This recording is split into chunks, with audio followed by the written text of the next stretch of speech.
Welcome to Today with Dr. Kaye. I'm Dr. Kaye Wise Whitehead. In the second hour, let's talk about tonight's school board meeting. It will be held at Dunbar High School at 6 p.m., moderated by WEAA's own Faraji Muhammad. Folks, we need to have some real conversations that matter because there is a lot going on. And we will try to cover as much as possible today. What we're going to look at first is what's been happening down in Washington. After being closed for 2 days, 15 hours, and some meetings, the Senate reached a deal to end the shutdown and temporarily fund the government through Friday, February 8th. However, they still have one more round of voting before it officially happens, and it heads off to the House. It is expected to pass the House, and that could happen later today. After that, the measure will head to President Trump's desk for his signature. It has been 2 days, 15 hours, and some minutes. The government has been shut down, and they are working very, very hard to get it back open. I was happy to see a number of senators and representatives who were able to donate part of their salary. They stated they would anyway, donate part of their salary to cover people who were losing money during the shutdown. We need to follow this story very closely because it impacts us all. Now, what's interesting is that a number of people begin to chime in. I expected to hear from Bernie Sanders, and we did, about his concern around what happened.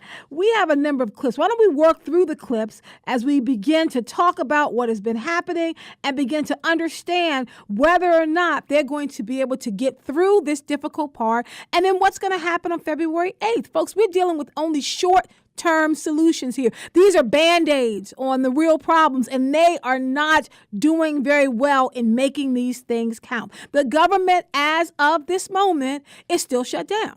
It's passed in the Senate, it needs to go to the House, and then it has to go to the president. Let's take a quick listen to what Bernie Sanders had to say about this. In case you don't recognize it, that is the United States Supreme Court behind me. 8 years ago today, Supreme Court, by a 5-4 vote, enacted one of the worst decisions in the history of the United States of America, and that was the decision on Citizens United. And what Citizens United said is that billionaires and millionaires could spend as much money as they wanted in the political process. And the result has been a significant undermining of democracy in this country. And if you think that the shutdown that we're experiencing right now isn't related to that decision, you would be dead wrong. Right now, what we have is a Republican House, a Republican Senate, and a Republican President who are working overtime on the needs of the 1% that have turned their backs on the working families of this country. One of the most important things that we can do is to overturn that disastrous Supreme Court decision and, in my view, move to public funding of elections so that we will have a government that represents everybody and not just a handful of billionaires. Thanks. So that was Bernie Sanders on this shutdown. We need to find a better way to move forward. We are calling this the Trump shutdown. It is really what he wanted. He wanted the government to come to a standstill, and that's what has happened. The White House actually won't say if Trump is supporting a path to citizenship for the Dreamers. We know DACA is one of the major sticking points around immigration. That is why we are at this point. What is interesting to me is that as we dealt with this shutdown, for many of us, we understood that it was the Republicans who could have avoided this. As Professor Johnson told us this on Friday on the show. The Republicans could have avoided it. It's the Republicans that pushed us to it. But the White House said something different. We have a clip from the White House voicemail. Let's take a quick listen to it. Thank you for calling the White House. Unfortunately, we cannot answer your call today because congressional Democrats are holding government funding, including funding for our troops and other national security priorities, hostage to an unrelated immigration debate. Due to this obstruction, the government is shut down. The government is shut down. That is the message that was playing on the White House's voicemail, that they were trying to find a short-term solution and trying to find someone, namely the Democrats, to blame. The issue on the table really is about the Dreamers, about the, I think, roughly 800,000 people who are going to be affected. Now, White House Press Secretary Sarah Sanders said that they support a permanent solution as part of a responsible immigration reform. They repeatedly asked her if a permanent solution meant legal status or citizenship. She would not elaborate on the details. She kept saying permanent solution. Folks, I want to hear from you. 410-319-8888. Is this any way to run a government? Now, I know we've been short-term before. We've dealt with this. 2013, there was a shutdown. It happened during the 90s. It's not the first time that it's happened with any president at all, but it is the earliest time that it has happened. I mean, President Donald Trump is setting all kinds of records for being a first, and on the weekend of his anniversary, this is the answer: a government shutdown. Now, Pence actually blamed the Dems. So why don't we take a quick listen to our vice president and to get his response on this. We're going to demand that they reopen the government. In fact, we're not going to reopen negotiations on illegal immigration until they reopen the government and give you, our soldiers, and your families the benefits and wages you've earned. So it sounds like a lot of finger pointing. It sounds like a lot of blame is being passed around. In the meantime, while all this blame is happening, while all this is taking place, while they are going back and forth, the government is shut down. And what's interesting is that we start thinking about what the real impact of this is going to be. We had Professor Johnson from Morgan State University on our show on Friday. And one of the things that he said that really surprised me, he said that in this type of instance where there's a shutdown, people don't typically get their money back. That if you're shut down for a number of days, say it lasted 10 days, it rolled into a next pay period, people could have been affected for quite a while. They could have gone into the hole. Now, they could have prevented this shutdown. I mean, they had a midnight deadline, and we watched it in real time play out, but they chose not to. The total on the procedural motion was 50-49. 60 votes were needed to advance the bill, and they weren't able to get it. We are now at this point where we're trying to figure out whether or not the government is going to be able to get to a point where we're not working in this way. A couple of folks are checking in on Facebook Live. I want to invite you to join the conversation. 410-319-8888. Michael Sutton is saying this is no way to run the government on short-term CPR. It's no way at all. But this is the government we have now. It is all short term. It is January 22nd. I think we have something in place that'll take us to February 8th. February 8th will be back here again. We can't seem to get it together. I also have Dr. Kimberly Chandler checking in on Facebook Live. She's saying this whole idea where everything that's happening is energizing new political operatives. They're energizing through their resistance. They're raising money. They're putting up women to run. They're registering voters. It's the Tea Party strategy, using it to infiltrate the Democratic Party. Remember the Tea Party? They were so disgusted and so disheartened by government that they chose to put up their own candidates, chose to do some real groundbreaking work to get people registered, to get people who had moved away from the polls, to get them back involved in the political process. We see this happening now, which is why it's so interesting when you think about what's happening with the Women's March and why that was so important this weekend and why that played a part. This gets me really excited, folks, because I think a lot about the political process and what does it mean to be actively involved in the political process. This is what it looks like. We have our government making decisions about our lives, about our livelihood, and we don't have to be quiet. We don't have to stand for it. We can do something about it. Are you registered to vote? Are you thinking about all these things as we get prepared to go into the next election cycle? I mean, millions of people registered to vote this weekend. They were there.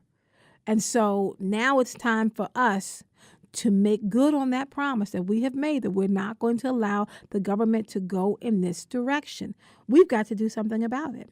Now, Senate Minority Leader Chuck Schumer announced earlier today that he and the GOP leaders have reached some type of deal, that they're on track to keep things moving forward. But that does not give us a long-term answer. It's only a short-term solution. February 8th is right around the corner. what is on the table that they can't seem to agree on is dealing with the dreamers. Immigration is a sticking point. And I agree. I was reading the tweets from Senator Kamala Harris saying this is not something we're going to give on. Like, we're not going to move away from making sure that we're getting what we need for people, our dreamers, the dreamers who were brought here as children, who've grown up in this country, who should not be forced to leave, and they really should have the opportunity to move towards citizenship. Where do you stand on it, folks? 410-319-8888. We need to be involved. Dr. Chandler is saying we need to be power brokers and queen makers and king makers in the next political session. We need to be actively involved. How involved are you? Are you watching what is going on? Now, once this bill makes its way back to the House, the way it stands now is that House GOP lawmakers are largely united. This bill is expected to pass, but without a guarantee that the House will take up the expiring Deferred Action for Childhood Arrivals program, Minority Leader Nancy Pelosi says she's planning to vote no.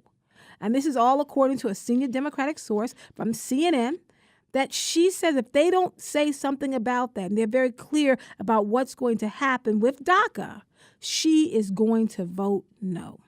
The source also said that a large chunk of the Democratic caucus is expected to remain opposed, but GOP leaders feel confident that they won't need much help approving the latest stopgap bill. Be clear, that's what they're calling it, folks, a stopgap bill to tide us over until we get to February 8th.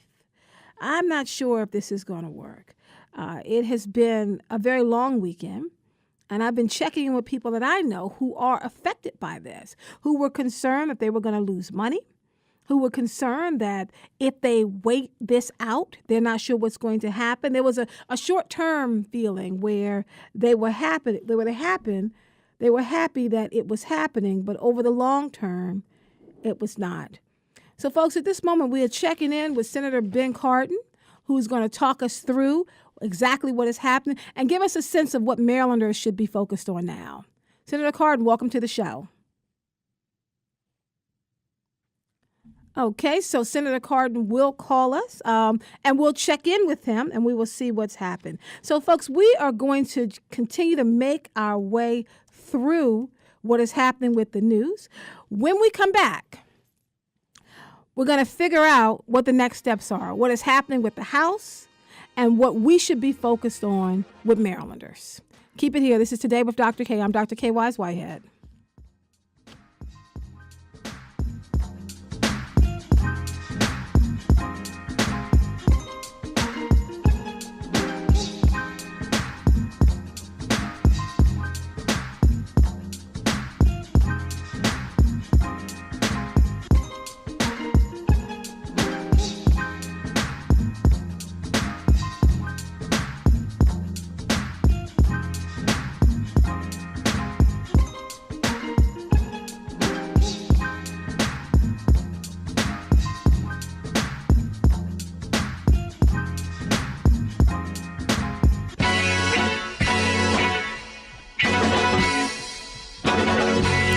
Welcome back to Today with Dr. Kaye. I'm Dr. Kaye Whitehead.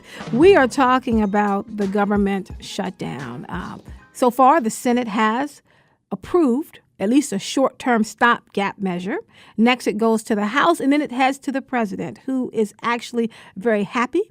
He did take a short break this weekend. We did not hear from him every hour on the hour, but he decided to remain out of it. But he was happy with what took place, this idea of what we call the Trump shutdown.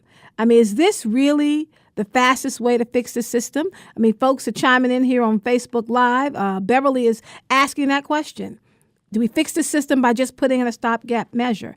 Dr. Chandler is saying, how do we use our material power to take over the Democratic Party? We have a quick clip from Senator Cardin where he is talking about this process. Let's take a quick listen to the clip, and then we're going to take your calls on the other side.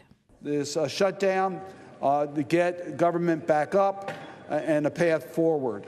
I also am pleased that we've at least accelerated by 2 weeks the deadline for getting a budget done. Many of us have expressed major concern about continuing to operate under a continuing resolution. That makes no sense. We heard from the Department of Defense that they cannot keep our country safe on continuing resolutions. We know that agencies, when they're trying to plan their mission, cannot operate on continuing resolutions. For the public, continuing resolutions state that we're going to operate on last year's budget. It doesn't reflect this year's priorities, so that we can give that type of predictability to the people of this country. That was one of the principal frustrations that many of us didn't want to go for another continuing resolution without knowing how we're going to deal with the budget. So that was Senator Ben Cardin kind of chiming in about what is going on. We are still in the midst of this government shutdown. Even though the stopgap measure has been approved in Senate, we are still there, and we need to figure out what is happening. We just heard a clip from Senator Ben Cardin. We now have him, because we reached out to him to just get his input to help us figure out what we should be doing, what Marylanders should be focused on. Senator Cardin, welcome to Today with Dr. Kaye. Dr. Kaye, how are you? It's good to be with you. I'm glad to have you here, sir. I know there's a lot going on, but we just want to just kind of have you help us to make sense of this. So what exactly is happening there? Are we at a point where it's going to open back up? Is this stopgap measure, in your opinion, really going to work? Well, yes, I do believe that government will reopen as early as later this afternoon or this evening or tomorrow morning. The continuing resolution through February the 8th should be passed and signed by the President. It will also include the Children's Health Insurance Program extension. It comes with considerable commitments and negotiations between Democrats and Republicans to pass a budget by February the 8th that is fair for all the priorities of our government, and that absent the discussions that took place the last couple of days, we were heading for a 4-week delay with no commitments to move forward on a budget for our country. And let me remind you, we are 4 months into the fiscal year without a budget. So we were able to move the budget. We also got a firm commitment that by February the 8th, if the Dreamer issue is not resolved by legislation, the United States Senate will take up legislation on the floor of the Senate. And the good news is that we have a bipartisan agreement. Senator Graham, Republican from South Carolina, Senator Durbin, Democrat from Illinois, have put together a pretty broad group of senators supporting the protection of the Dreamers. It will also help those that are on temporary protective status, and will also deal with border security as a way of moving this issue forward. And Leader McConnell has made a commitment that will be on the floor of the Senate by no later than the week of February the 8th. Now, what does this mean for Marylanders, Senator Cardin? What should we be focused on? First and foremost, as you know, we have a lot of federal workers. We also have a lot of federal contractors. We have many federal facilities and installations that are located in Maryland. It means that by tomorrow, all those agencies and installations should be up to full power. All the workers should be back at work, no more furloughs, and services should be back to normal. So that's the first thing, which is critically important. Secondly, there's, of course, in our state, we have about 8,000 Dreamers. We have a large number of people in temporary protective status. We can now tell them that the United States Senate will be taking this issue up. Before that, we had no commitment that this issue would come up for action. So we at least know that we're going to get some action. We hope that we can pass a bill in the Senate, and that bill will ultimately end up and be signed into law. So it's a path forward. Is there a guarantee? No, but it does give us a path forward. Now, as we go forward, coming out of this weekend with the Women's March, and people were actively involved in the process, talking about voter registration, as people begin to head to the polls later this year, what do you think they should be focused on? What are the big issues? Well, and the power in this country is with the people, and we saw that it was happening in 2017 in some of the off-cycle elections that would happen in Virginia, would happen in our own municipal elections here in Frederick and in Annapolis. So voters can make a difference, and President Trump has sort of energized the public, a lot not in support of him, but at least he's energized the public. So I think what voters should be asking is, what are the priorities of this country? Who's working to develop a budget that makes sense for the priorities in America? Who supported this tax bill that's going to help big companies and wealthy Americans over middle-income families? Who's protecting the health care system of millions of Americans under President Obama, who had, for the first time, able to get affordable quality coverage? Who's working to protect that? Who's working to sort of undermine that? And who's speaking out about the values in this country? America's strength in our values. And who's fighting President Trump in his efforts to establish a religious ban, or to say that if you come from certain countries that happen to have people of color, that they're not as welcome as coming from a country that has predominantly white. I mean, I think that's the issues that are critical to America's future, and we hope that the voters in 2018 will concentrate on those issues. Now, I know you only have a couple of seconds left with us. I just wanted to ask you if you could just shed some light. There was a tweet that came out from President Trump where he called for Mitch McConnell to invoke the so-called nuclear option and remove the leverage for Senate Democrats. Can you talk a bit about that? Well, the Senate has always acted as a deliberative body where we respect the rights of all of our members, a body that requires Democrats and Republicans to work together, and that's what most Americans want. What President Trump is suggesting is that the minority rights be taken away. This is consistent with President Trump's view that the protections we have in our system should be eliminated if they interfere with his ability to do what he wants to do in office. Well, the truth of the matter is the framers of our Constitution believed in checks and balances, that no power should be absolute, that the legislature should act as a check and balance on the executive powers and the abuses of executive power. So I'm hopeful the Senate will live up to its tradition and recognize that we have these very important constitutional responsibilities. Thank you so much, Senator Ben Cardin. We appreciate your time and for helping us to make sense of it, sir. Thank you so much. Great talking to you. Thank you very much. This is Today with Dr. Kaye. When we come back, we're going to add another issue onto the table. Let's talk about the power of the women's marches in getting people registered to vote so that we don't come to this place again. I'm Dr. Kaye Whitehead. Keep it here.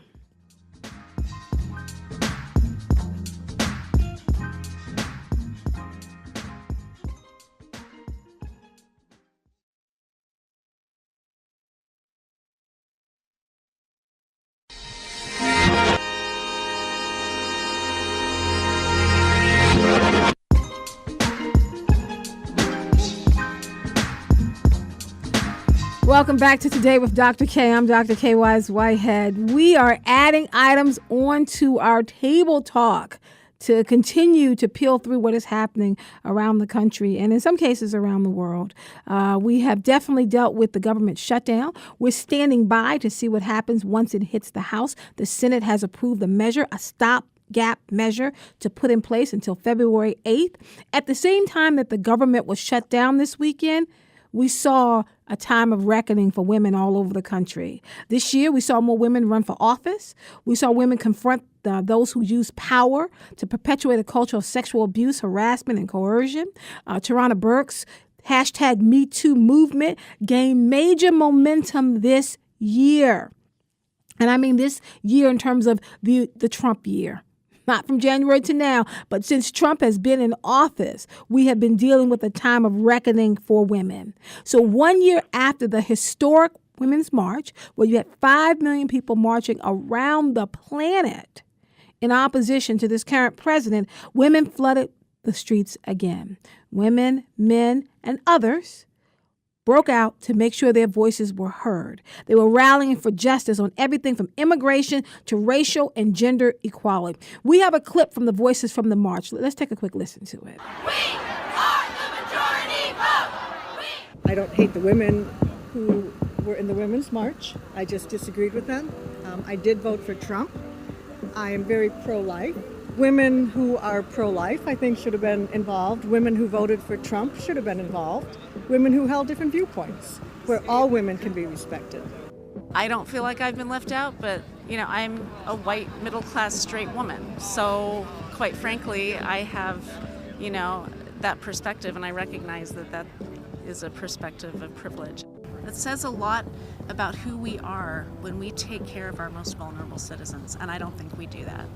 I think a new march should definitely include more of kind of the marginalized voices that we don't always get to hear about. I also would just like to see the march be more than a march. I just would like to see it go to the next level. I think we really need to, not to say people are selectivists, but I think we need to take all of that passion and all of our anger and all of our energy and really translate it. If women want to have a movement, they need to include all women and respect all viewpoints.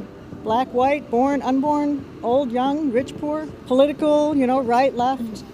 And I think, if somebody voted for Trump or they're on the right, or somebody voted for Hillary and they're on the left, they should be respected equally. Voices from the Women's March that was held this weekend. It took place in individual cities. There was one here in Baltimore as well. But it's a time of reckoning, folks. We are standing up and we're saying if we want to change Washington, we want to change the political narrative, then we have to be actively involved. It is not enough to complain. It's not enough to do that. It's not enough just to talk about it. You actually have to be actively involved. You have to get registered. You have to get to the polls. You even have to think about running for office yourself if you think you can craft a better way forward. I'm joined on the phone by Dr. Elizabeth Desnoyers-Colas. She's the faculty coordinator for the African American Males Initiative at Armstrong Atlantic State University. Hello, Dr. Elizabeth. How are you? I'm doing great. Thank you. So I just want to have you chime in. We are seeing a major year of reckoning for women. So what do you think, first of all, what does this portend for women as a whole as we get prepared to go to the polls later this year? I think that after we got over the shock of Hillary losing in 2016 and then that visceral anger that came together for the first march, and we saw the results of that, and people were surprised by the magnitude of it. I think women decided that they needed to tap into that anger because it's okay to march for a couple of days, as one of the ladies said, but you had to turn it into a movement. So I was really heartened to see that a lot of women have been tapping into this energy and taking it into an actual movement itself. More women running. For example, in the state of Georgia, we have an African-American female who's running for governor. We have all of this energy, and so I found myself even tapping into it and thinking, maybe I could go out there and run for office. I should be in more programs. Shouldn't just teach about it. I should actually go out and do it. Well, it seems like this is that time, Dr. Elizabeth, where if people are interested in running, if people are interested in being politically involved, this seems to be, and you can correct me if I'm wrong, but this seems to be the time for women. And I think that women are starting to realize it, too. And yesterday I went to a Power to the Polls thing in Savannah. My whole intention of going to that was to find out what are we doing as women to support other women who want to run. What type of things can we run for? Should we just do it locally? Should we do it statewide? Should we go federal? What were the ramifications? What were the limitations? And went to some really insightful workshops that helped me to realize that, even at my age, at 60, heck, there's a whole bunch of stuff for me to do. So I'm looking here in my own community to see how I can lend my voice and to tap into that power as well. And there was just a group of women, and I noticed not only in my area but all over the United States, who have decided that, yes, I'm going to make a difference wherever I can. Maybe I can't run for my state representative, but I can run for my city commissioner. I can run for mayor. I can do all these things. If I can't run, I can help you do a campaign. I can be your social media manager. So we're using the skills that we have, I think, to help build women. I think that's a really good thing. I completely agree. Just one last question, Dr. Elizabeth, before you go. Do you think this is a moment or a movement? Do I think it's a moment or a movement? Yeah, so do you think it's just a moment that we're dealing with that's going to come and go, or is this really a movement where we're going to see some substantial changes with women in more leadership positions? I think, like my grandma used to say, the proof is in the pudding. When in November of 2018 and in the summer during these special elections, as we see more and more women winning, taking seats that were seats for males or, Republicans, and we see how well we do through 2018, I think it's a sustainable movement.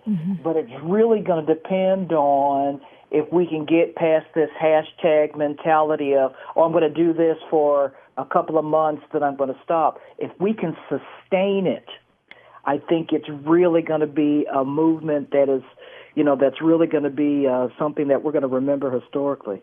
Thank you so much, Dr. Elizabeth Desnoyers-Colas, the Faculty Coordinator, African American Males Initiative at Armstrong Atlantic State University. Thank you for chiming in.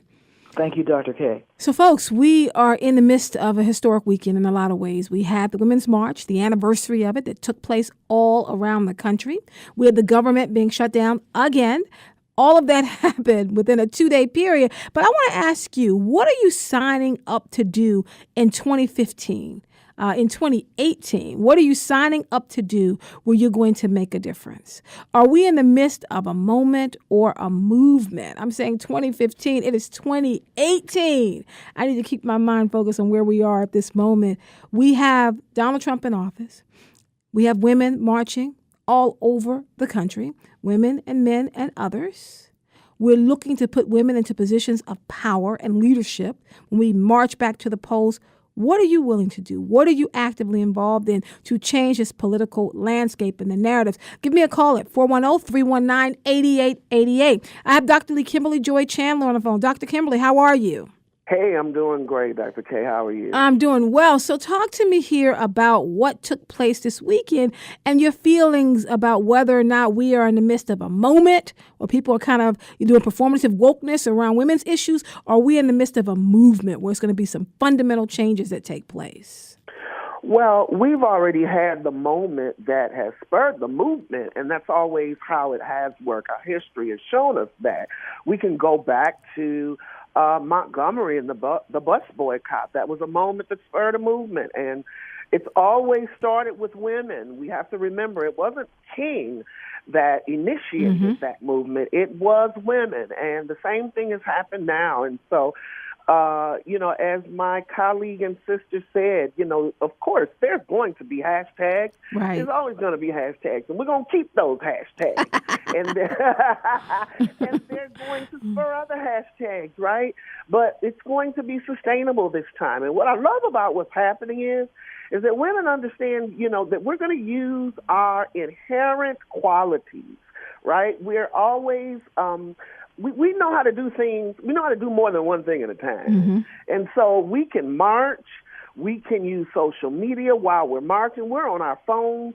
And while we're on our phones and marching, we also are signing up folks we're registering voters. We're hashtagging out what's going on at the march. We're also putting $25 up for this person to run in office. You understand? So right. I'm very excited and very energized by what's going on. And I think it's going to be really sustainable. And I think we're going to learn from the past what worked. And we're going to institute new features of this in this particular movement, what's going to work in the future to change our lives for the future. Now, what's interesting is that people are trying to figure out where they stand on these issues. I mean, I think this should be an easy one. You should stand on the same platform as we are standing as women, that women should be making the same amount of money as men. I mean, you're talking about the wage pay gap. And this is where we have going beyond what I call a moment, where we're starting to see those type of changes, because just because we have a few more women elected this year doesn't mean it's really going to change the way that women are systemically oppressed, at least financially, in this country. How do we get to the heart of those issues? Well, see, now you're pulling up on, you're pulling beyond my work as a professor. Now you're going into this, you're going into my preacher work. I ain't going to preach on you now. No, you've hit it, Dr. Kaye, because this is an internal work. Right. It takes time to get beyond what's happening on the outside to get to the hearts of people. And some folks you'll never change. Right. There are some folks that are never going to believe that women are worthy and that we're valuable and that we are equal.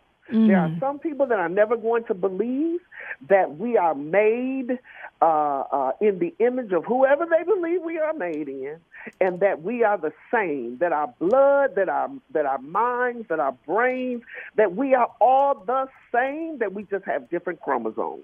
And that's fine, because that's why we have legislation, the courts, bills, we have all kinds of legal ways to ensure that if your heart doesn't change, our legal remedies will make those changes necessary and legal so that we will get paid the same. That's not a problem.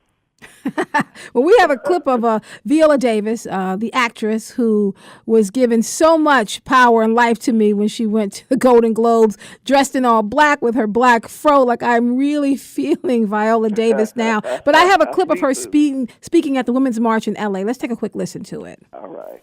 Now, the reason why those destructive laws came into place, I think, can be greatly described by Martin Luther King. And what he said about time is, he said, I'm not ready to wait 100 or 200 years for things to change. That I think actually that time is neutral. That it can either be used constructively or destructively.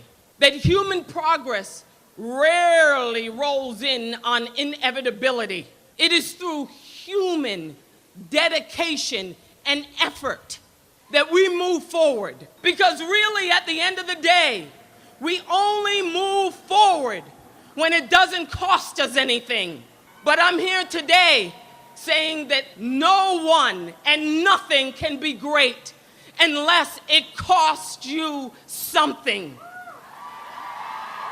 So with that in mind, Dr. Kimberly, what is the price that you think we need to pay? Because Viola Davis is saying, something, there's going to be a price to pay for the type of freedom and justice we're talking about. We paid that price coming out of American enslavement. I'm thinking about the enactment of the Jim Crow laws. I'm thinking about sharecropping. I'm thinking about the rise of the KKK. There was a price to pay for freedom. We paid that price in the civil rights movement. I'm thinking again about the KKK, which seems to stick around, right? I'm thinking about the number of black men and women and allies who were lynched. I'm thinking about, sending our children to schools with marshals around them to keep them safe. There was a price to pay for making this country live up to the creed set forth in the 14th Amendment. Now here we are. We're talking about equality for women. There is a price that's going to have to be paid. What do you think that's going to be? Well, we've been saying now since the Me Too movement and the narrative around that, we've been saying that this is a reckoning for men, but I want to say this is a reckoning for women. And our women are going to have to tell the truth to ourselves. This is a reckoning for women because women are going to have to tell the truth that we are going to have to require people and ourselves to treat ourselves with the value and dignity that is required of any human. And what that means is this is bigger than us. What that means is that I'm not only fighting for myself and the children that I've never born out of my own womb, is that I'm fighting for little girls that have yet unborn. I am fighting for little girls that when they walk out of their houses, I'm fighting for my students that when they walk on campuses, out of their dorms, it does not mean that they are going to return in the evening, because if they walk past the wrong person and they even not just say something or look some particular way, they may lose their lives. What I understand that is Sandra Bland on that road that day, she planned to come home that night. Right. This is a real thing. Yeah. And so we have got to be real. This is a reckoning for every woman that walks the earth, that you got to be real. You've got to understand that if you are not, there's no one that's coming to save you. You've got to save yourself. And so this is the time that all of the stories that are in your history that you have had shame or whatever has kept you back from saying the truth about you, now is the time to put it down, because it's bigger than you.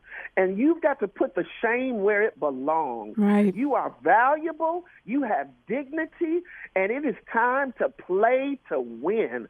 Who are you to play small? Get what's coming to you. Now, I just want to jump in here because I think that that's something that resonates with definitely our young female callers. This idea that you don't want to play small, you want to play big, that this is a moment of reckoning, not just for men, as you know, the press has said, or not even just for women, as Dr. Kimberly said. I think it's a moment of reckoning for America. The stain of sexism as one that's been born by this country for a very long period of time.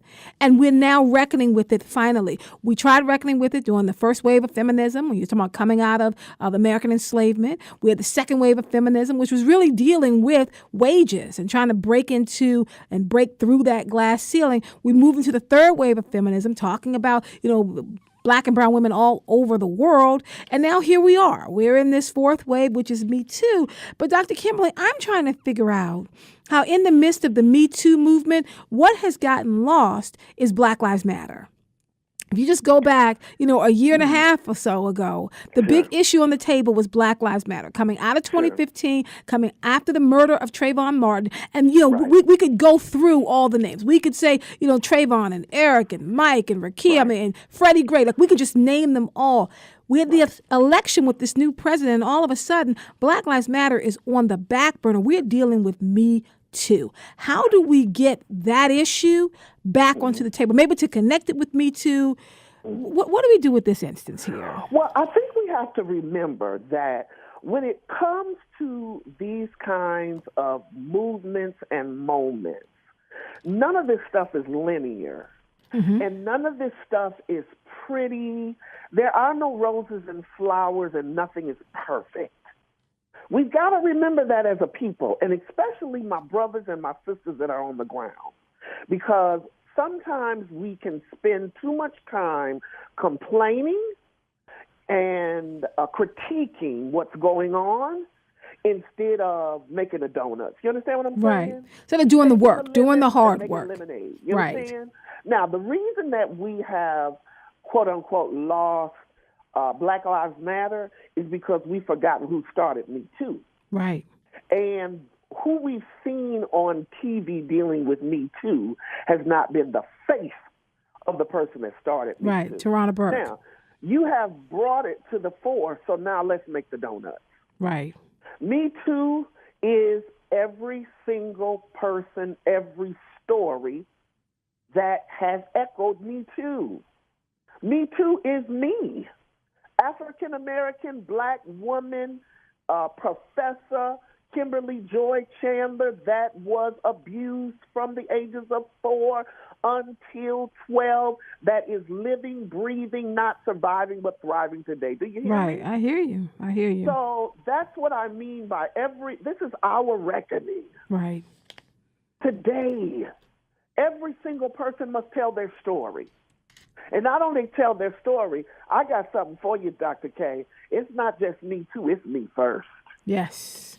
And me first means that we must not only take back, but we must move forward and say that we must be healthy and well and take what is ours so that we come to this life with a full cup, with a full vessel, so that we all can move forward and live wholeheartedly and holistically. If every single human being does that, then we don't have to worry about what's going on in Congress. We're going to fix that automatically. We're going to fix it when we get out and we get actively involved. In the last couple of minutes we have left, I want to play a quick clip from some resistance music. Then I want to talk through one or two things that people can do to get ready for the upcoming elections. Well, I went down to the White House and I took back what they stole from me. Took back my dignity. Took back my humanity. Well, I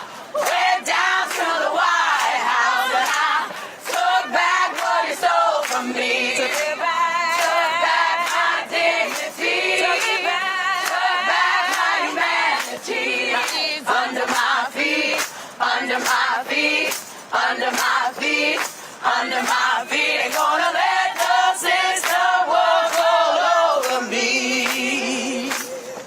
Hey, now he's under my feet, under my feet, under my feet, under my feet. Ain't gonna let the system walk all over me. So we're not going to let this system walk over us. I'm telling you, Dr. Kimberly, when I heard the songs, it just brought into mind for me the civil rights movement. I mean, I was definitely thinking about Sweet Honey in the Rock. I want to talk about a couple of tips that you laid out about what people could do. One of them is to get behind a diverse group of national, state, and local candidates who are beholden to you. Mm-hmm. So to think about who you're going to support. Definitely. And what we want to look at, not just our national candidates, start at home. Start with the people that are running for your school board, the folks that are running on your for your mayor here in New Orleans.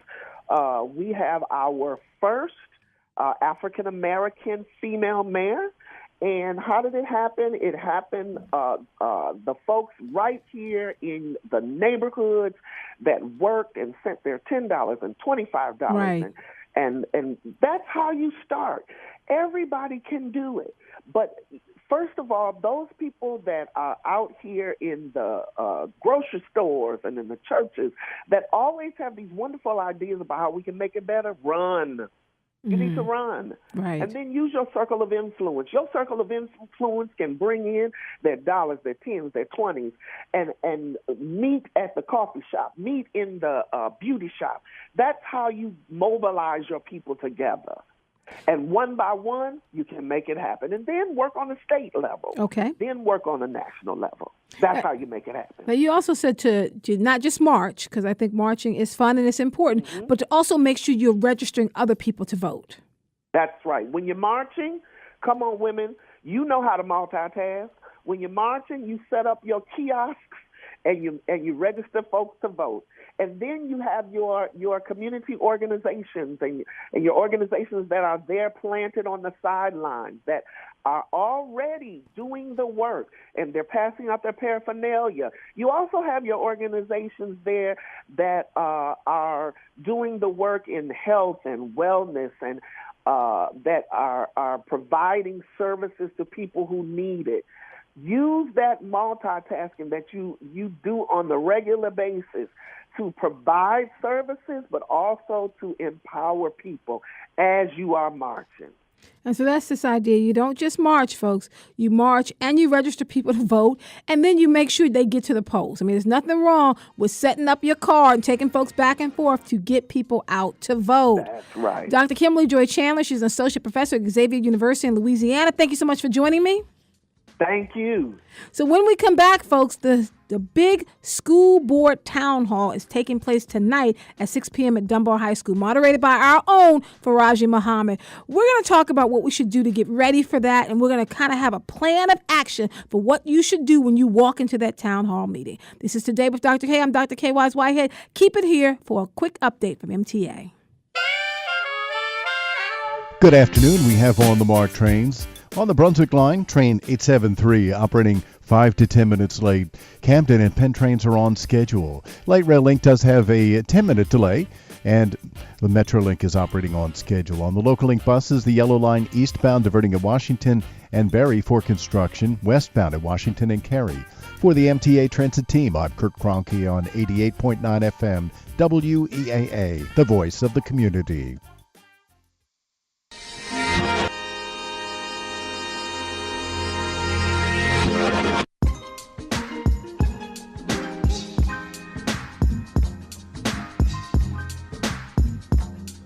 Welcome back to Today with Dr. Kaye. I'm Dr. Kaye Wise Whitehead.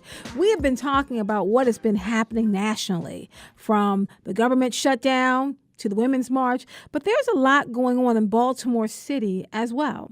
A couple things I just want to draw your attention to. Members of Baltimore's police infamous gun task, trace, force will appear in federal court today for trial. The task force, which has since been disbanded, has been accused of racketeering and filing falsified reports. 6 members of the task force have pled guilty and 4 others are cooperating with federal investigators. That was in the Baltimore Sun. We will definitely keep an eye out on what is happening with this gun trace task force and what's going to happen next. We do want to recognize all the women that were involved in the Women's March here in Baltimore City. Mayor Catherine Pugh spoke. Members of the City Council spoke. Marilyn Mosby spoke. And this whole idea is getting women in Baltimore City, getting them motivated to run for public office and head to the polls to vote in the June primary and November's general election.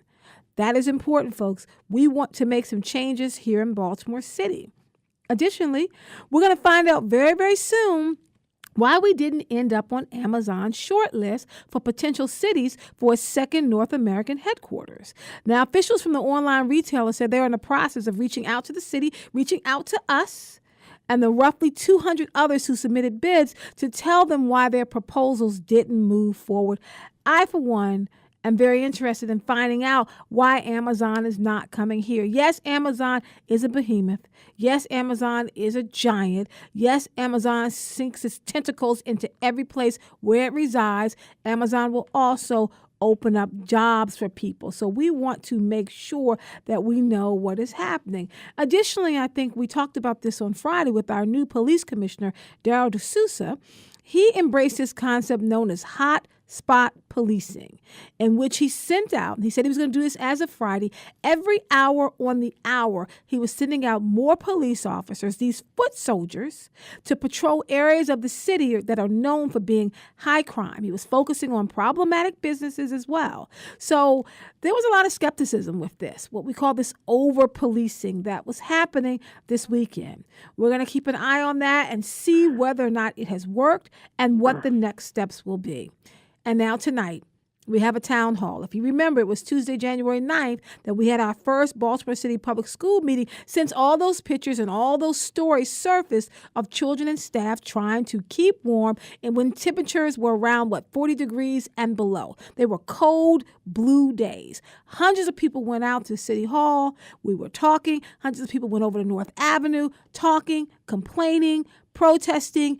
They wanted answers. And tonight, it's supposed to be a time when they're able to speak openly and they're going to be able to get some answers. I'm joined on the phone by Jesse Schneiderman. He's a teacher at Frederick Douglass High School. Hello, Jesse. Welcome back to the show.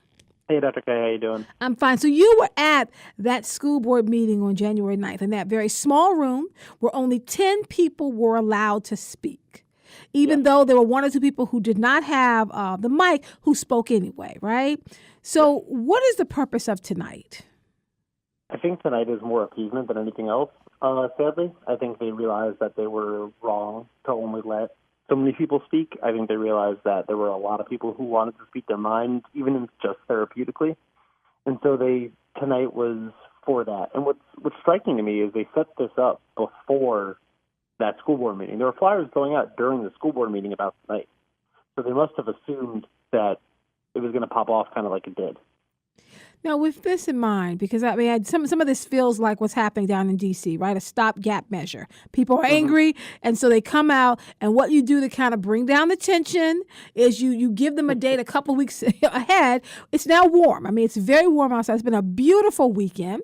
So the idea of babies sitting in cold classrooms, I'm not sure if that's first and foremost on people's minds anymore, Jesse. So do you think all of that tension and all that frustration has kind of died down a bit? I think there'll definitely still be people there. I think people will still be there angry, just because the whole issue with the classrooms hasn't gone away. It was warm recently, but last week it was cold again, and it snowed, and a lot of classrooms are still cold, mine included. I'm interested because of the fair student funding model, which is coming out, I believe, tomorrow. Mm-hmm. A lot of activist groups, a lot of groups of teachers, Be More, other organizations within the union have come out to talk about the fair student funding model. So I would imagine there'll be a lot of talk about the fair student funding model as well. So going into this meeting tonight, I know that parents are probably dashing to get across town now. It does start at 6 p.m. and it's going to be held at Dunbar High School. Please note, folks, it will be moderated by our own For the Culture, Faraji Muhammad. Dunbar High School is located at 1400 Orleans Street. So please make your way down. It starts at 6 p.m. What are like 2 or 3 things, Jesse, that you think that parents should be focused on trying to get an answer to tonight? I think the fair student funding model is like 1, 2, and 3. The fair student funding model indicates how funding is going to be distributed based on a bunch of factors, based on amount of ELL students, amount of special ed students, poverty, things like that. And they're trying to change it a little bit, which is good because it's not really great at the moment. And the way that they change it is going to impact funding locally more than anything else. You know, the way that they change that is going to impact funding locally a lot. I think the Curling Commission, the state commission to figure out the funding model for the state and to change the funding model for the state is also really important. They haven't been meeting as frequently as they probably should be, and as such, they've delayed their recommendations until after the 2018 election, which is really frustrating. Finally, I know this doesn't have too much to do with education. I'm interested in what the police commissioner and what that has to do with school police, as well as the funding for police versus the funding for education in the city, and what that has to do with that. And I wonder if that comes up at all. Even though this is an education-based thing, I wonder if anybody's going to say, basically, why are we giving the police $500 million and we're giving schools $250 million?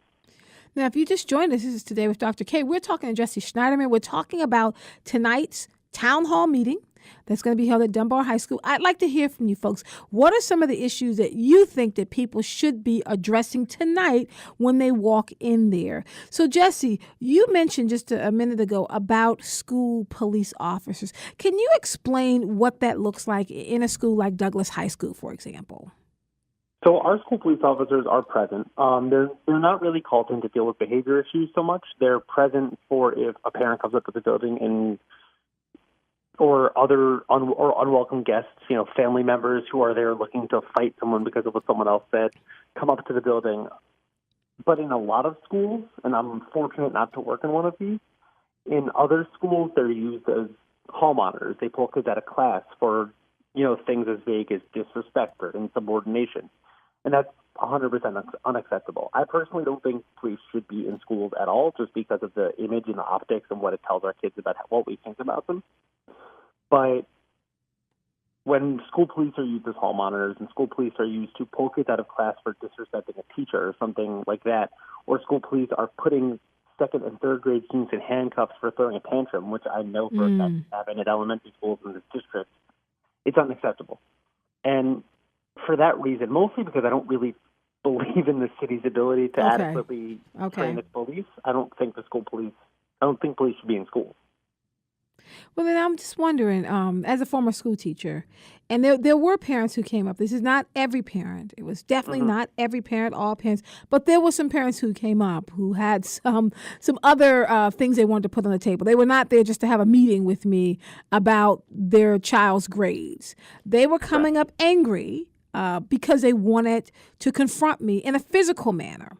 What about that as an option for why we need to have police in the schools? What about, I'm not talking about just for keeping kids in the classroom, but what about when things do get out of hand? Like, who's to handle that, Jesse, if we remove police officers? That's an example of when I think it's okay. And that's kind of why I struggle to say that's kind of why, even though I just said I don't think school police should be in schools, that's why I get it, right? Is because I get that there are going to be some people who come up and say, I'm going to start a fight. I'm going to hit this person. I am going to, even at the high school level, if two kids are fighting, sometimes a parent will come up to fight the kid that the kid is fighting with. Right. So that's one of the reasons why I like it. I kind of get it. But at the same time, I don't like the optics of it. Honestly and truthfully, I just don't like the optics of having police in school. I don't like how it looks. I don't like how it feels. Even for us, our school police officers are great. They're a part of the community. They participate in the talent shows. They're awesome. And the kids know them and like them a lot. It's just the optics of it bother me. All right, one last quick question, Jesse, before you go. I just want to ask you, at Douglas, what is the mood around this with the students? Do they believe that something positive is going to happen tonight? Where do they stand on this? I don't think there's too much talk about it, to be honest, unfortunately. Okay. I think that in general, students still feel like they need to be heard, and I think there's been more push from our students to be heard about the various issues surrounding Baltimore City schools as a result of the heating situation. I think it's like when we got the national eye on us, I think people realized, and some students realized that maybe they'll listen to us now. Mm. So kids are now more willing to speak out about various things they think are unfair about the school, but I don't think it's specific to tonight. Thank you so much. Jesse Schneiderman is a high school teacher at Douglas High School. We look forward to checking back in with you because I know you have a teach-in coming up. I do. We definitely want to hear. Now, when is the teach-in, and is it around a certain issue? So the teach-in is going to be February 6th. We're inviting a bunch of activists and scholars, including yourself, to teach some of our kids kind of in a rotation. Teachers will sign up their classes. Kids will get to learn from a bunch of different people outside of the school building. So I'm really excited about that event. And if anybody wants to participate, feel free to contact me. Contact Jesse Schneiderman if you want to be involved, because I know that people were right around the time we were dealing with the heat issue, Jesse. Everybody wanted to be involved. Folks, you cannot let that interest die down just because it's gotten warmer. They still need your help. Thank you so much for joining me, Jesse. Thanks, Dr. Kaye. So we're talking about what's happening in Baltimore City. There's a town hall meeting happening tonight. There are issues on the table around the heating, around the buildings, around the infrastructure, around policing. $500 million to the police department, only $250 million to education. We're spending more money on policing than we are on trying to educate our children. I want to hear from you. 410-319-8888. I have Leo on the phone. Leo, welcome back to the show, sir. Yes, Dr. Kaye, how are you today? I'm doing well, Leo. So there's a lot going on. It's always an exciting topic. You can't have it both ways. I graduated from Frederick Douglass High School in February 1960. Ooh, okay. My mother graduated in February 1940 from Douglass High School. And Perrin Mitchell, by the way, was in her class. Wow. Let me just tell you this. All right, if students misbehave, and it's not a majority of students, but it's a significant minority, if they misbehave, what should we do? Do we suspend them? They don't want to suspend students for misbehavior anymore. Right. So if a student does to some teachers what they did to a friend of mine 3 years ago, they picked up a trash can in the middle school in East Baltimore and hit her in the head, knocked her unconscious. That student was back in the classroom 3 weeks later when she returned to school. Wow. From medical leave. I'm saying to you that you can't just engage in social promotion for students who are out of control. And, of course, you can't pass them if they can't read and they can't meet the standard. Discipline is very important. Do I think teachers should beat up the students? I didn't say that, not at all. But what I am saying is if I'm a teacher and you hit me in the mouth, should I run out the door, call 911, right, call security, or can I defend myself? You know what they're telling the teachers now, Dr. Kaye? What are they telling them? You can't fight back. Right. I mean, are they out of their minds? I was the substitute teacher at Roland Park Middle and Walbrook High School, and sometimes for 1984, 85, 86, and part of 87. And I loved them. But I didn't let them do anything to me. Right, I was a viable young man who was able to defend myself if it came to that. And fortunately, it didn't have to come to that, but they understood. And that's all I'm saying. Self-defense is a right. I believe in staying after school and giving them special attention. I had special classes to help students who were in trouble catch up on their grades. Put our arms around them, yes, but discipline you must have. And the teachers' union under Marietta English is not doing enough, in my opinion. She knows the ropes. She's been president of the teachers' union going on 30 years, and sometimes they don't have contracts. No, they don't. That's ridiculous. So that's the bottom line. They misbehave on the buses. Some of them act like they're crazy on the buses. They do. They fight on the buses. They fight on the bus. They do. Now, what are you going to do with a student who's fighting a teacher that unprovoked? Yes. You don't want to handcuff the student. And then the student goes home, gets his parents and his gang, and comes back and does to teachers what they did at Edmondson High School a couple of months ago. They beat up administrator and teacher at Edmondson High School. This just happened. Yes, it 4 did. or 5 months ago. What are we going to do about that? Well, we have to find a way. I am with you, Leo. Find a way to keep teachers safe on their jobs. It is your job. Now, I am not supporting teachers who start off by hitting the child, putting their hands on the child. I am not supporting that. I am saying you should be able to defend yourself. What do you do if a student punches you? What do you do if a student slaps you? Are you able to effectively walk out of that classroom after what just happened? I don't know, Leah, that's a huge ask to think that you can walk away. Well, I mean, if he continues the attack is what I'm talking about. Yes, Sometimes yes. they knock you down and they keep kicking you. They keep kicking you. Then what? You say, well, you can't defend yourself. That is nonsense. Yes. Real nonsense, and we've got to find a happy medium. And the gentleman you had on from Douglas earlier, yes. God bless him, he's talking about optics. I'm talking about the real deal. We're talking about keeping people safe. I'm going to defend myself. I'm going to call 911 after I wrap something around his head. Okay, Leo. No, I'm serious. I'm agreeing with you. I'm not having I'm agreeing with you. I completely agree. I'm going to the town hall. I hope to see you there, Leo. Let me chime up. I have a lot of calls. Thank you so much, sir. We have George on the line. George, how are you? Welcome to the show. Thank you. Hello, George. They told me you're a new caller. Yes, I wanted to make a comment. Okay, well, I first want to just say, ring my bell and welcome you to the family. Thank you for calling in. So what do you think, George? What do we do? Every time something's short in Baltimore City, you come up where there's not enough money for developers. It's taken from the school system. Yes, it is. Okay, you come up in what, in 94, 96? They built a new jail for kids. That was taken from the school system. Mm-hmm. If you're constantly taking money from the school system, how do you expect those people to do their job? Right. Why is every time something needs to be done, a developer needs some money, it comes from the school system? Right. So what do you think we should do? And we wonder why these kids are acting the way they're acting. Bottom line, you're not educating them. Educate them, give them a chance where they can get a job. Mm-hmm. That's where it needs to start. So focus on educating them. So you're saying focus on educating them, not taking the money away from them, using that money to get them the resources they need. To educate them. Okay. Okay. And where they can qualify for jobs, where you can draw employers to the city. Right. Amazon did not want to come here. Why? You ain't got nobody educated to do the job. You're not educating these kids. I completely agree. Well, hopefully, George, we can do more. Well, hopefully we can get involved to do more. It's more important to build a jail than to educate the kids, which you know what color we are. So most of us don't care. The city council is failing the city. It is. Are you coming out to the town hall tonight, George? If I feel well enough, where is it at? It's going to be at Dunbar High School. It's happening tonight at 6 p.m., moderated by our own Faraji Muhammad, 1400 Orleans Street.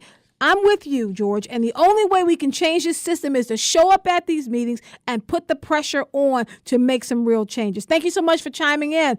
Folks, there is a school board town hall meeting tonight. You need to be there. If you care about children, if you're concerned about what's happening in this city, if you think deeply about the long-term impact of miseducating our children, you should be at this meeting. I have Troy on the line. Troy, welcome to the show.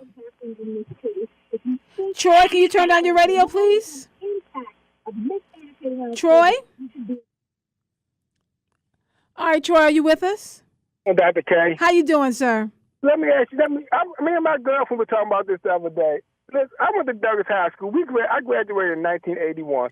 And school is free, right? Yes, it is. Well, you pay for it in your... Right. The public school system is free. You pay for it in your taxes, but yes, in a sense, it is free. Okay. Yes. We went to school. Even the thugs went to school. They were thugs, but they were the thugs after 4 o'clock. Right. So come on here. Anytime a child go to school, they know right from wrong. You know you don't want to hit a teacher. If you hit a teacher and hurt a teacher, if the teacher don't prosecute you, the school should be able to file charges. They really should be able to, yeah. Not the teacher, but the school itself. Come on, if you go to school, if you're over 16 years old, you walk into a public school, you know right from wrong. You might don't want to be there, but you know right from wrong. Like I was telling my friend the other day, this in 1981, even the thugs went to school. These kids, the education is free. There's nothing more you could do for them. That's the lie. Okay, well, hold on, Troy, before you go, very quickly, in the last little time we have left, what do you think people should focus on when they go into this town hall meeting tonight? Just basically try to find a way where the children themselves know right from wrong. There's so much you can only do. I mean, you can blame it on the parenting or different things like that. But we're in an age right now where we're in a these kids know right from wrong. It's only so you can help them, you can advise them what is right from wrong. But the majority of these kids, 75% of these kids know right from wrong. It's plain and simple. Thank you so much, Troy. So that's what we're going to focus on tonight, folks. The school board is holding their town hall. Now, we know it was January 9th. We went down over to North Avenue. People were upset, spilling over outside in the hallways. They had a small, tight room, police officers at the door for a public forum school board meeting. As a way to bring down the tension, Dr. Sonia Santeliz announced that there will be another meeting, which is tonight at Dunbar. They're going to have the mics on. You don't have to sign up. You line up at the mic and you can have your voice heard. Is that really going to solve any kind of problem? I'm just thinking. I want to think through this with you, and you can just correct me. 410-319-8888. We go down to Dunbar High School. There's a mic set up. You get in line, and you're going to speak to all the folks on the stage. Dr. Sonia Santeliz and all of her folks, her cronies are up there, and you're going to tell them what's wrong with the system. Do you really expect it to change? I don't know. You let me know. 410-319-8888. When we come back, we'll keep the phone lines open for any comments you want to make for the town hall meeting. And then we're going to talk about the SAG Awards.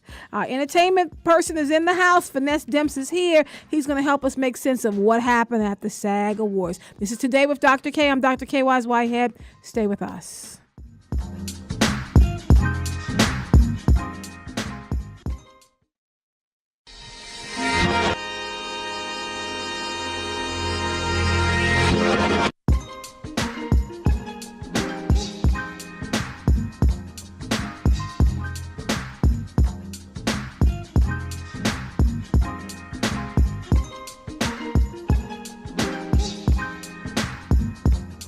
Welcome back to Today with Dr. Kaye. I'm Dr. Kaye Wise Whitehead. Folks, we have covered a wide range of topics here on Monday, kind of our news roundup of what is happening. We are keeping our eye on what's taking place in D.C. We know the government has now been shut down for 2 days, 16 hours, 30 minutes, and about 9 seconds. We're waiting for this whole bill, the stopgap bill, to go to the House and then on to Trump. They're looking at a 3-week fix, folks, getting us to February 8th, and then we'll be back here again, I'm sure, and we will follow it. So the school board meeting that's happening tonight that we just talked about is taking place at Dunbar High School.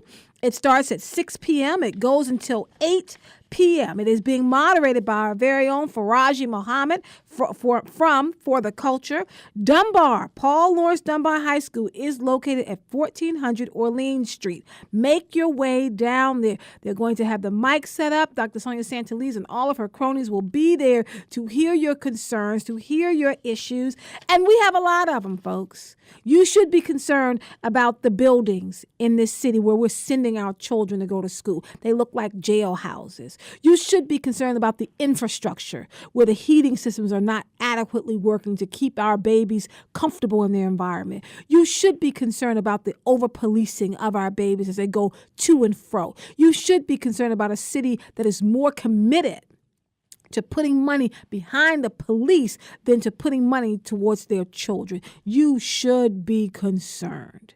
You should be at that meeting. You should show up and show out. And when I say show out, it means get to that microphone, give them your list of complaints, your grievances, and then hold them accountable. They work for us. These are our babies that they're supposed to be educating. We send them the most precious commodity that we have, which is our babies. And they are supposed to do right by them. And if they don't, then it's our job to be the voice for our children. It does not matter if your child does not attend a Baltimore City public school. It doesn't matter if your child was not in that school where the picture was taken. If you have any inkling of humanity, if you have any understanding that we are all in this together, then you need to be there. That's taking place tonight at 6 p.m. Feel free to give me a call, 410-319-8888. You can chime in on the school board meeting, or you can talk about our new topic on the table. I'm joined on the phone by Phinesse Demps. He's a former writer of the Baltimore Time and founder of Indie Soul Magazine. Phinesse, how are you? I'm doing good. How about yourself, Dr. I'm Kaye? doing well. So we're going to make our way through the SAG Awards, but Phinesse, I want to let you know, I'm going to keep the phone lines open because that school board meeting is happening tonight, the big town hall. So if people want to call and chime in on that, I want to make that space available. Is that all right by you, Phinesse? That's fine. Okay, so last night, this is the first time that the SAG Awards had their first ever host, Kristen Bell. Did that change the setup of the SAG Awards? I mean, were they being politically correct in what they were doing? No, I'm the biggest person that's out here saying that our voice was buried. The black movement in us in films and in television, that was our movement last year. We should have kept it going. And the women's rights took over. And I have nothing against it. Trust me, I don't have nothing against it. But we have a space, and we shouldn't shuttle our hopes and our thoughts for another movement. We do it over and over again. And Kristen Bell sucked as a host. I'm just being honest. Okay, so what does that mean? Because, I just explain what that means. What? She was not funny? She was not... Okay, what was it? She wasn't a good host. Okay. And then maybe in a different space, yes. Okay. But to come on and they're just pushing the woman's issue, it's fine, but it seems like the Me Too movement took over the whole entire conversation. Now, you understand... I'm all for that. Okay, good. Don't get me wrong. Okay, good. But there's a time and a place, and I don't want the black voices to be sounded out, drowned out. And that's what they were. Our movement was, we're not being treated fair in films.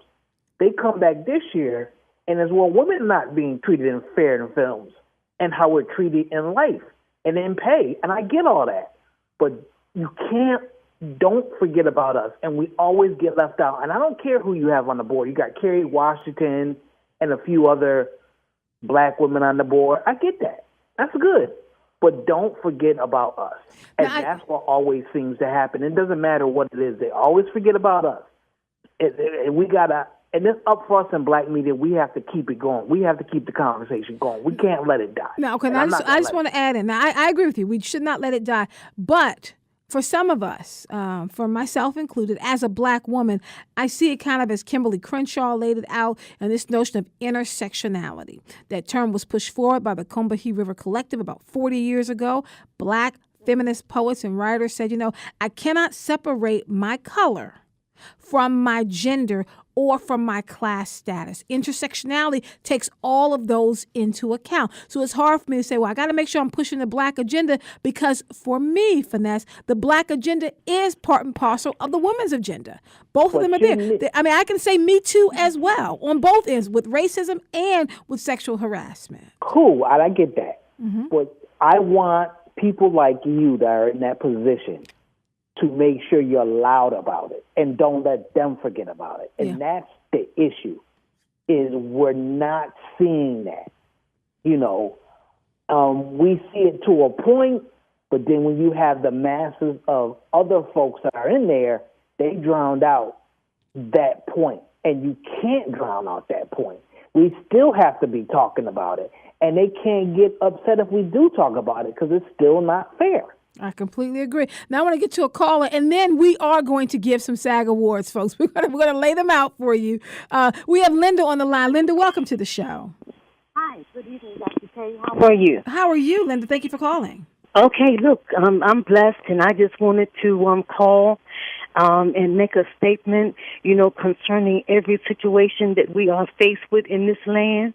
Because God says that if my people who are called by my name should humble ourselves and pray and seek his face and turn from our wicked ways, that he would hear from heaven, forgive our sin, and heal the land. Yes. And we all know that this land is in need of healing. Second And all Chronicles I know 7:14, is that God right. is bringing the nation to our knees to remember that he is God and God alone, and it's his way and no way. Man, for too long, has put their system, in effect, where, it's all about money, and power and position.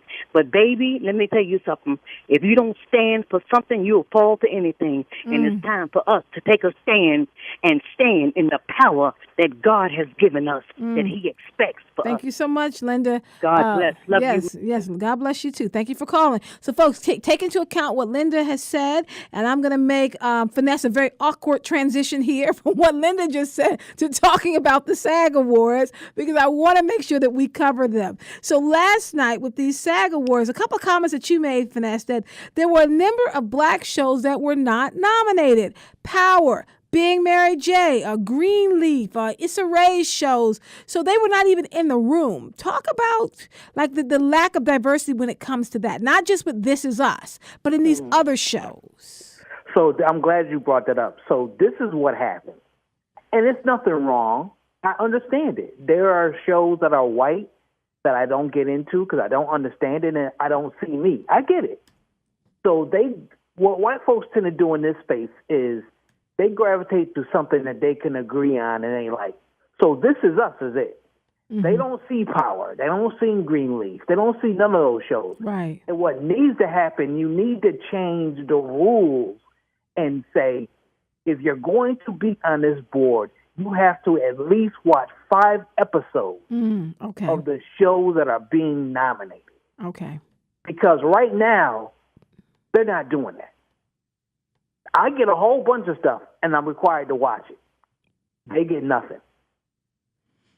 So with that in mind, Phinesse, when we start talking about some of the winners, the outstanding performance by a male actor in a leading role, again, Get Out was nominated. I mean, Daniel Kaluuya is getting a lot of nominations. Very few wins, but a lot of nominations. Did I not say that the last time I was on Yeah, this you show did that say Get that. Out was not going to win? No. But I mean, I'm just wondering, Phinesse, just to kind of unpack Daniel Kaluuya. And folks, I want you to chime in as well. 410-319-8880. Get Out. I enjoyed it as a film, Phinesse. I'm not sure if the number of nominations that Daniel Kaluuya that he's receiving really live up to his performance. I didn't think his performance was amazing. I thought it within the film itself was amazing, but I don't know if his performance was breakout or are they giving him nominations because they're not nominating the director? And that's what it is. Okay. It's called makeup nominations. Okay. Because if you go back and look at the NAACP Image Awards, he won an award. Right. Well, See I know, but you know what? I love the NAACP Image Awards. I do. I'm a great supporter, but I don't expect anybody other than black people to win at the NAACP Image Awards. And that whole system needs to be changed too. But we'll talk about that another time. That's a whole nother beast that needs to be changed as well. I'm not just going to say the SAGs without saying the NAACP Image Award doesn't need to be fixed because it needs to be fixed as well. Right. So these are makeup awards. Yes, it's this makeup award. So they knew they weren't going to give him an award or to cast an award. They already know that going in who's going to get an award. Right. So these are makeup awards. You already know who's going to win. Right. And you knew that he was not. Sad. Now, that's sad to already know who's going to win. I told you guys 2 months ago Get Out was not going to win. Yeah, you did say that. You did. And I heard you, and I said, we were on with Sib Jones, and I said I thought Get Out was an amazing film. I'm just not sure when you start talking about the next level, and maybe my bar is too high, right? But I'm like, I'm not sure if his performance in Get Out, as understated as it was, is of the caliber that he should be winning these major awards. Even the director, when you got white Hollywood thinking it's a comedy, and they don't even understand the film. And there were funny moments in Get Out, but the funny moments were definitely kind of couched within your tears and your frustration and your anger over seeing so much reality play out on screen. Right. So if they don't understand that, how are they going to understand other powerful films, drama, comedy that we produce? Now, I do have a clip from Morgan Freeman from last night. Why don't we take a listen to this, and we'll come back and talk about who actually won, since Daniel Kaluuya did not. And a few other people, my business partner, my life partner, Rita, and all of you. This is beyond honor. This is a place in history. Oh, and one more thing. I wasn't going to do this. I'm going to tell you what's wrong with this statue. It works from the back. From the front, it's gender specific. Maybe I started something. So here we are. Morgan Freeman, who is an amazing actor, has had a long and storied career. And he won this Lifetime Award for his body of work. And I think that in recognizing that, what struck me, Phinesse, is that when he won this award, it was so different than when Oprah won the Cecil DeMille Award. I mean, there's no talk of Morgan Freeman running for president. Like, it was not the same kind of statement that was made. Do you think that it is because we are really now in the era of women, where the first host for SAG is a woman, where women are dressing in black going to the Golden Globes, where Oprah makes a statement and they're talking about her running for president, where they're putting at the SAG Awards big tables of women up front so they can be seen? Like, is it just this major movement that's happening in Hollywood to really go against the Harvey Weinstein effect that's taking place? It is, and I think the Morgan Freeman Award was another crumb to say to the black community, well, we're going to give you Morgan Freeman, so don't go off on us. Because he could have got that any other year, but they made it this year in this climate. And I pay attention, I see you pay attention to that as well. Yes. I was so frustrated last night. And never have I been frustrated as much as I was this year. And there's been a lot to be frustrated over the years. But last night I was more frustrated than anything, because it was like, we're going to give you this just to shut you up, but it's all about the women. Yeah, it is. We are in an age, and I want to say, Phinesse, very loud and clear here, that I love the wave of being just about the women. But I do want to focus on another man, though. Sterling K. Brown. Oh my God! This is amazing. it. This is us. Amazing. He is having a year. We have a clip from him. Let's take a quick listen to it and we can talk about it. What a blessing it is to do what you love for a living. What an honor it is to be recognized by your peers for a job well done. People call us weird and strange. The truth of the matter is, everybody's weird and strange, and we just embrace ourselves for who we are. I love actors so much, I decided to marry one. Ryan Michelle Bathay, you're the best scene partner a brother's ever had. To my white family, which thankfully is nothing like the family from Get Out, I love you. Sterling K. Brown is having a year. And that didn't feel to me, Phinesse, like a throwaway award. I mean, Morgan Freeman, there was a part of that felt just like what you just said. He could have won that any other year. But this seems to be Sterling K. Brown's year. Yeah, that's well-deserved award. But it points to what I said earlier. White folks can gravitate to that. It's a mixed show. It's on NBC, so a lot of eyeballs are on it. And basically they say, okay, well, this is the kind of black man that we like. We don't like the black man we see in power. And yes, Blackish is a good show, but we're not going to give it the best ensemble cast award. We're just not going to do that. You know, so you can see the dynamics. The men may be losing, as they say, and the women are going to be in charge, but it's the same actions. It doesn't matter who's in charge. I kind of feel that way. I just want to kind of pull that apart with what you just said, because there are times when I look and I'm like, okay, so you have a black director, but nothing has changed on the ground. And then there's the flip. When you have things like Mudbound, right, which had an all-female crew behind the camera. And I do think that influenced what we saw in front of the camera. Research shows that when women are behind the camera, you have far fewer scenes of women being used as props, women in scenes where they're being harassed or raped. That happens far less when you have a woman behind that camera dictating what's going to be seen and shown.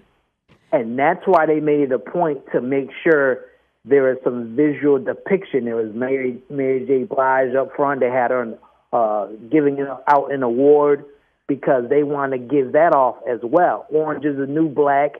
Anything visually that women were the creative process and black women involved, that is just as much props as they were going to get last night. So, and again, it's up to black media to communicate that in a well talked about way, not to get angry and be on shows and acting out. That doesn't do anything. You have to listen more and talk less. Oh, you got the little Hamilton reference going on there, which is one of my favorite stage shows. I want to just note, folks, if you want to chime in the conversation, 410-319-8888. We are talking about the SAG Awards, but I'm more than happy to listen if you want to talk about the school board town hall that's taking place in less than an hour and 15 minutes at Dunbar High School. It's going to be moderated by Faraji Muhammad from WEAA Show for the Culture. What I thought was a surprising thing, Phinesse, was an outstanding performance by a female actor in a supporting role. How did Allison Janney from I, Tonya beat Mary J. Blige from Mudbound? I thought this was Mary J. Blige's year. Just like we just stated. Doesn't matter who's in charge, it's still the same game. Mary J., to me, should have won that award. Yeah, I thought so too. I thought this was kind of her year. But, again, this is what I'm saying. They're not... How many people in that room watch Mudbound? I don't care what they said in their speeches to all the other women, but did you watch it? Yeah, because that's how you make a difference. I want to go to one other clip that we have, which is it's the actor who won it. It's not surprising. Outstanding performance by a female actor in a television, movie, or miniseries. Nicole Kidman. I mean, we have seen her and heard her over and over and over again. Not impressed by her as an actor, but I was pretty impressed by her speech. Let's take a quick listen to it. To receive this at this stage in my life is extraordinary, and at this time in the industry when these things are going on, and for this role. But I want to thank you all for your trailblazing performances you've given over your career, and how wonderful it is that our careers today can go beyond 40 years old. So what she was talking about in this clip, folks, is she was talking about the fact that women in the industry over the age of 40 are not allowing themselves to be thrown away anymore, right, Phinesse? Because we know prior to everything that's happening now, the older you got as a woman, the far fewer roles were made available to you. They would rather take a younger woman and put makeup on her and age her than have an older or more mature woman play that role. It's complete opposite for men, right, Phinesse? If you're an older man, you can keep growing older and you can be a Denzel and you will still get roles. You may not play the sexy lead, but you'll play Roman Israel, right? That they will find a place for you as you mature in age as a man in ways they don't when you are a woman. So just think how much harder it is for a black woman over 40 in Hollywood. Oh, yes. You see what I'm saying? And that's fine, but we're still talking about it. Viola Davis comes to mind. Yeah. What's her name? Octavia Spencer. I mean, it's far and few between. I mean, I don't think Kerry Washington's over. She might be over 40. Right. She's over 40. I think she's like 42, 43. So Kerry Washington. But just look at that, though, with the women you just named. Viola Davis, How to Get Away with Murder. Kerry Washington, I can't think of what the name of her show is off the top of my head. But look at who is driving that. I'm thinking about the black woman who created How to Get Away with Murder, who created Grey's Anatomy, who created Kerry Washington's show. Like with the black woman, Scandal. Yes, Scandal, with the black woman in that seat, making sure that black women have these vehicles. That is how you change things, though, Phinesse. If we want to change the industry for all women, Don't you think just getting women in the positions of power, I would say strongly it should be black and brown women, but getting women in positions of power is a way to change that dynamic. Yes, and that's why it's very important. We need more people on the boards because that's where change happens. But I mean, it's just not easy though, Phinesse. Think about it. I want to be on the board. I just don't call and get on the board. I think there's a whole process involved with that, right? Well, and this is where Oprah needs to be running for president, not of the U.S., of the award, Academy Awards, the Oscars, the SAGs. We need somebody in there that's going to change that. Because if not, you're going to have folks that have their friends that are going to be in these positions, and then we're stuck where we're at. What happens when Shonda Rhimes leaves? Right. And Shonda Rhimes, by the way, that's whose name I could not remember. Shonda Rhimes, folks, is the one who created Grey's Anatomy, Scandal, How to Get Away with Murder. She's doing a new show with firemen and women as well. Go ahead. Right. And she has ABC locked for like 8 years, last 8 years. Yeah. And didn't she go on the Netflix now? Yeah, she is. Yes. She got a series coming on Netflix. So now just think about that. But does that change things? I'm thinking in particular, Phinesse, about Cheryl Boone Isaacs. Isn't she the head of the Academy Awards now, the Oscars? She's the 35th president of AMPAS. She was reelected in 2015. She's the first African American to hold this office and the third woman to be in charge of the annual Academy Awards. That's not changing who's getting awards, though, Phinesse. No, it isn't. Yeah. But it is a great conversation to have with her. Because she has the insight on what we need to do, and we need to figure it out quick. Yeah, I think that we have gotten to a point, and maybe this is where the whole Me Too, or as my guest, Dr. Kimberly, said earlier, Me First, or Me No More, maybe this is where we're trying to get to. That if we really want to have a movement and not a moment, Phinesse, then we have to get people in positions of power so we can have more Mudbounds winning than I, Tanya. More, Viola Davis is winning than Nicole Kidman. Like, it has to change in that way as well. Yes, I agree 100%. Now, what happened during the SAG? Was anything that surprised you? And as you're thinking of your surprise, I'll tell you mine. I was surprised and disappointed, not disgusted, but annoyed that Julia Louis-Dreyfus won again. She won for Veep. It's like, I understand the show is interesting, but again, like they're just kind of recycling the awards into the hands of the same people. Well, she has cancer, and I said that last year.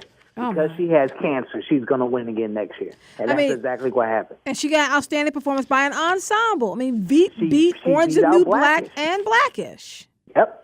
Mm-hmm. And I think that's something that, folks, you got to think about because, I mean, if you're concerned about this at all, and understand this does not, Phinesse, change what's happening to our babies in the school system. It doesn't keep the government open like these in terms of what's really going on. These are small things, but I do think that representation and images do matter and what we see on the screen. Anthony Anderson said it on the NAACP award. He said, listen, I'm cool winning an award here, but we've been nominated all over the place, and we have yet to win. And he is talking to black media. We need to up our voices and say something. And that's exactly what needs to happen. Veep is good. Don't get me wrong. I love Dreyfus. I do. I really love her. I watch Seinfeld over and over. I think she's funny. All of that. I love her other show that she was on with the old Christine, new Christine. Yeah, I didn't like that at all. I liked it. But Blackish is so intelligent. You had Modern Family winning for years. Yes. And so Blackish comes along, same type of format, but it's black, and folks are like, we're going to pass. I don't think people are ready. I do not think people are ready. Well, we're going to continue to watch it. Phinesse Demps, thank you so much for joining us, coming back again, and kind of helping us make sense out of it, sir. No problem, anytime. We're going to leave it here. Thank you for joining me and for sharing your drive time with us. Remember, Today with Dr. Kaye is a production of WEAA. The show is produced by Yori Odigizua. Our board operators are Andre Melton and Mikhail Ramos. Folks, it's been a very long day. There's so much happening, and I'm going to keep my eye out on what is going on. Meet me tonight at the Town Hall at Dunbar High School, 1400 Orleans Street. It's going to be moderated by our own Faraji Muhammad from For the culture. Remember that here on Today with Dr. Kaye, your voice matters, your opinion matters. We tell stories that matter. We are here for you and we are listening because if it has your ear, then it has our attention. Right here on Public Radio, WEAA 88.9 FM, the voice of the community. Make an appointment. Meet me back here tomorrow at 3 p.m. Let's talk about some things that matter all over again. Stay tuned for a final look at MTA. Good evening. Taking a look at MTA systems we do have on the Brunswick line of MARC trains. 891 with a 5 to 10 minute 91 with a 5 to 10 minute 91 with a 5 to 10 minute 91 with a 5 to 10 minute 91 with a 5 to 10 minute 91 with a 5 to 10 minute 91 with a 5 to 10 minute 91 with a 5 to 10 minute 91 with a 5 to 10 minute 91 with a 5 to 10 minute 91 with a 5 to 10 minute 91 with a 5 to